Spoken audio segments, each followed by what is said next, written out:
প্রথমেই এখানে আমি 400 গ্রাম চিকেন ছোট্ট ছোট্ট করে কেটে নেওয়া একটা বাটিতে নিয়ে নিয়েছি। আর এখানে হচ্ছে ধনে, জিরে আর আদা রসুন সব বেটে রেখেছি আমি পরিমাণ মতন, তাতে দিয়ে দিলাম। আর এখানে হচ্ছে লঙ্কা আর হচ্ছে গোলমরিচ একসাথে করে বেটে রেখেছি, সেটাকেও দিয়েছি। এরপরে 1 চামচ টক দই আর গরম মশলা বাটা। এই রান্নাটা পুরোটাই বাটা মশলাতে করছি।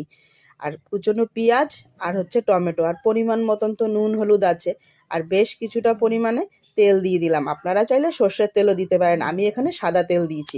হয়তো ভাবছেন যে কি করব, রান্নাটা করব আজকে কলা পাতায় পোলট্রির মাংসটা ম্যারিনেশন করে 1 ঘন্টার জন্য একটু আগেই রেখে দিয়েছিলাম।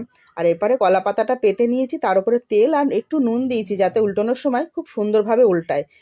আর কলা পাতাটা দেখতে হয়তো একটু খারাপ হয়ে গেছে, 2-4 দিন আগের কাটা ছিল তো এই জন্য, তাতে কিন্তু কোনো অসুবিধা হবে না। দেখুন 15 মিনিট পরে আমি দেখাচ্ছি কি দারুণ একটা কালার এসে গেছে।